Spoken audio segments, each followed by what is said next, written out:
Assalamualaikum warahmatullahi wabarakatuh. Halo semuanya, perkenalkan kami mahasiswa semester 1 dari Universitas Pancasila Bekasi.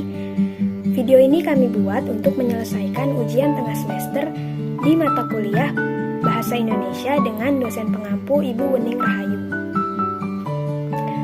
Kami dari kelompok 2, mata kuliah Bahasa Indonesia. Di video ini akan mempresentasikan materi tentang ragam bahasa. Sebelumnya, izinkan saya memperkenalkan anggota grup kami. Yang pertama ada Riamin Elfrida dari Program Studi Pendidikan Bahasa Inggris. Yang kedua ada saya sendiri, Nurma Muadah Nabila dari Program Studi Pendidikan Bahasa Inggris. Yang ketiga ada Kire Andiani dari Program Studi Pendidikan Bahasa Inggris.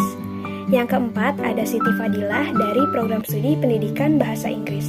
Dan yang terakhir ada Agus Kurniawan dari Program Studi Pendidikan Bahasa Inggris.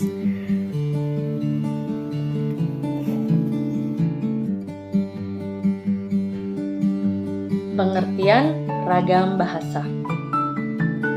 Menurut penuturan dari Bachman 1990, ragam bahasa adalah variasi bahasa menurut pemakaian yang berbeda-beda menurut topik yang dibicarakan, menurut hubungan pembicara, kawan bicara, orang yang dibicarakan, serta menurut medium pembicara.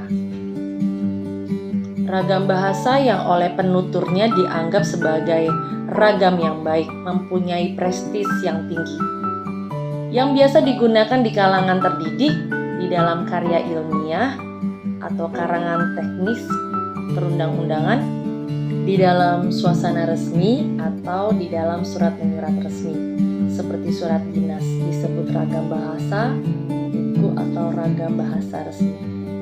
Menurut Dendi Sugono tahun 1999, bahwa sehubungan dengan pemakaian bahasa Indonesia timbul dua masalah pokok, yaitu masalah penggunaan bahasa baku dan tak baku. Dalam situasi resmi, seperti di sekolah, di kantor, atau di dalam pertemuan resmi, digunakan bahasa baku. Sebaliknya dalam situasi tak resmi, seperti di rumah, di taman, di pasar, kita tidak dituntut menggunakan bahasa baku. Assalamualaikum warahmatullahi wabarakatuh. Nama saya Kira Andiani. Saya akan membahas fungsi ragam bahasa. Yang pertama, bahasa sebagai alat komunikasi. Bermakna bahwa bahasa merupakan deretan bunyi yang bersistem berbentuk lambang yang paling efektif untuk menyampaikan gagasan, pikiran, maksud, dan tujuan dari orang lain.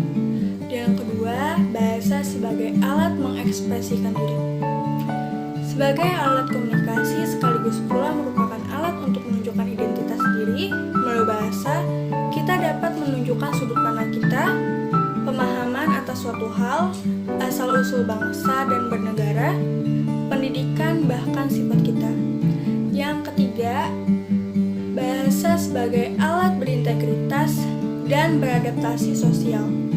Pada saat kita beradaptasi kepada lingkungan sosial tertentu, kita pasti memilih bahasa yang akan kita gunakan tergantung pada situasi dan kondisi yang kita hadapi. Kita menggunakan bahasa yang berbeda pada orang yang berbeda. Kita menggunakan bahasa yang non-standar di lingkungan teman-teman dan menggunakan bahasa standar pada orang tua atau orang yang kita hormati. Dan yang keempat, bahasa sebagai alat kontrol sosial dapat diartikan sebagai suatu bahasa yang digunakan untuk mengontrol sesuatu kegiatan manusia, baik dalam kegiatan sehari-hari maupun kegiatan berbangsa dan bernegara. Bahasa sebagai alat kontrol ini dapat diwujudkan dalam bentuk aturan, anggaran dasar, dan juga undang-undang. Dan slide selanjutnya saya akan membahas jenis ragam bahasa berdasarkan penggunaannya.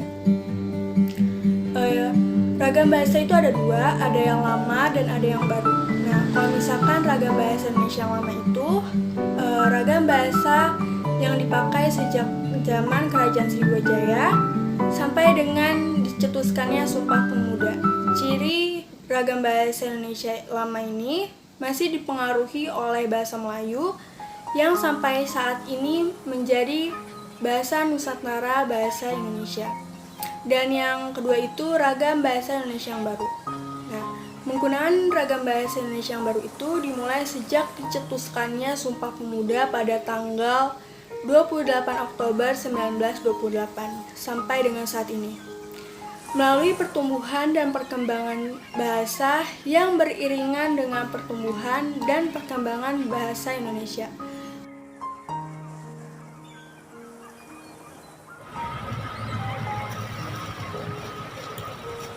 Yang kedua, ada jenis ragam bahasa berdasarkan media.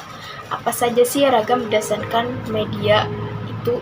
Yang pertama, ada ragam bahasa lisan. Yang kedua, ada ragam bahasa tulisan.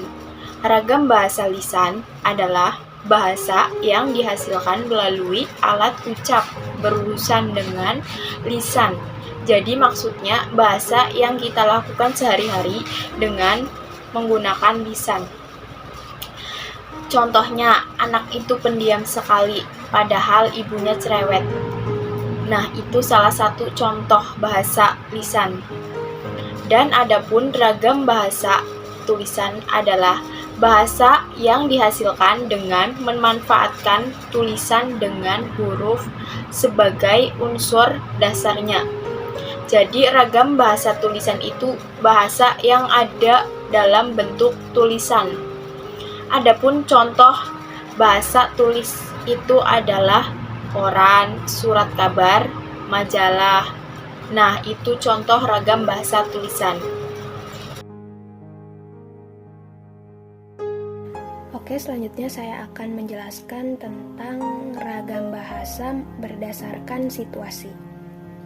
Jadi, ragam bahasa berdasarkan situasi ini terdiri dari 4 ragam.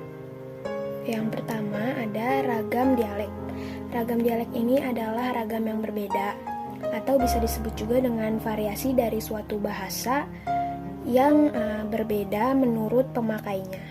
Jadi dalam ragam dialek ini, variasinya ini satu sama lain berbeda, tetapi masih ditemukan kemiripan sehingga masih belum bisa dikatakan sebagai bahasa yang berbeda. Contohnya kita bisa ambil dari bahasa yang digunakan oleh suku Batak mungkin ya. Orang-orang Medan biasanya mereka masih menggunakan bahasa Indonesia, tetapi ada kata yang berbeda dan juga nada yang berbeda. Biasanya orang Medan itu menggunakan nada yang tinggi dalam berbicara, itu disebut dialek. Atau bisa juga misalnya dalam pembicaraan orang Sunda, biasanya orang Sunda itu menggunakan nada yang halus, atau mereka masih membawa bahasa Sunda seperti teh, atuh gitu dalam bahasa mereka. Itu juga disebut dengan ragam dialek. Yang kedua adalah ragam terpelajar. Ragam terpelajar adalah ragam yang berkembang dari masa ke masa. Jadi ragam terpelajar ini, di dalam ragam terpelajar terjadi pembenaran bahasa terhadap bahasa-bahasa asing. Pembenaran ini dimaksud adalah seperti pembenaran bahasa yang sesuai dengan kamus bahasa Inggris. Contohnya kata video. Dulu tuh orang-orang menyebutnya dengan video. Tetapi dengan seiring berjalannya waktu terjadilah pembenaran bahasa. Sehingga kata video ini berubah menjadi video. Dan ada juga kata film. Dulu orang-orang ini menyebut dengan kata film. Tapi karena ada pembenaran bahasa, bahasa tersebut berubah menjadi film. Kenapa bisa? Karena dulu orang Indonesia itu sering meniru orang-orang asing, tetapi mereka menyebut kata tersebut hanya dengan kata atau huruf yang mereka tahu. Jadi muncullah kata film, video ini ada. Nah, itu harus dibenarkan, karena kalau tidak dibenarkan itu bisa merugikan masa yang dulu dan masa yang akan kedepannya nanti. Yang ketiga ada ragam resmi. Ragam resmi adalah ragam bahasa yang digunakan dalam suasana resmi atau dalam suasana formal. Ragam resmi ini memiliki ciri-ciri. Yang pertama, menggunakan unsur gramatikal yang eksplisit. dan konsisten. Yang kedua, ini menggunakan imbuhan secara lengkap. Yang ketiga, menggunakan kata ganti yang resmi. Yang keempat, menggunakan kata baku yang telah disesuaikan dengan EYD atau ejaan yang disempurnakan. Dan yang kelima, biasanya ragam resmi ini menghindari unsur daerah, kayak seperti ragam dialek itu biasanya nggak ada di ragam resmi ini, nggak digunakan dialek. Contoh untuk ragam resmi ini bisa bahasa yang digunakan di surat dinas, dalam pidato, dan juga makalah atau karya tulis lainnya. Yang keempat, yang terakhir ada ragam bahasa tidak resmi. Ragam bahasa tidak resmi adalah ragam bahasa yang digunakan dalam suasana tidak resmi atau suasana tidak formal. Ciri-ciri yang digunakan dalam ragam bahasa tidak resmi ini yang pertama, digunakan di kegiatan yang tidak resmi. Yang kedua, sering menggunakan kalimat yang tidak lengkap. Unsur gramatikalnya juga tidak lengkap. Contohnya, ini seperti surat pribadi, surat untuk keluarga, surat untuk teman, atau bisa juga percakapan. Di dalam percakapan itu biasanya di percakapan sehari-hari atau percakapan ketika sedang bermain dengan teman dan lain-lain. Baik, di sini saya akan menjelaskan di bab terakhir. Yang keempat itu berdasarkan topik pembicaraan. Jadi topik pembicaraan ini sendiri dapat dibagi menjadi 5, yaitu ragam ilmu. Ragam ilmu bahasa Indonesia yang digunakan untuk kegiatan ilmiah oleh sekelompok masyarakat terpelajar. Contohnya seperti di sekolah dasar, sekolah menengah pertama, menengah atas, sampai di perkuliahan atau di perguruan tinggi. Yang kedua, ragam hukum. Bahasa Indonesia yang corak penggunaan bahasanya khas dalam dunia hukum. Contohnya di pengadilan atau di tempat seperti gedung DPR. Ragam bisnis ini yang ketiga, ragam bisnis. Ragam bisnis ini bahasa yang digunakan dalam berbisnis, yang biasa digunakan oleh para pembisnis dalam menjalankan bisnisnya. Seperti di pusat-pusat perdagangan dan development. Yang keempat, ragam agama. Suatu kumpulan bahasa yang heterogen yang berkaitan dengan unsur-unsur agama, yaitu seperti di pengajian dan di tempat ibadah-ibadah lainnya. Ragam sastra, yang terakhir yang kelima. Bahasa yang banyak digunakan kalimat tidak efektif atau bahasa yang mengandung sastra. Contohnya seperti di jurnalistik dan di sebuah pemberitaan. Baik, cukup sekian penjelasan dari kelompok kami. Kami mohon maaf apabila ada kesalahan dalam penggunaan kata atau penyampaian. Semoga video ini bisa bermanfaat untuk orang banyak. Kami pamit. Wassalamualaikum warahmatullahi wabarakatuh.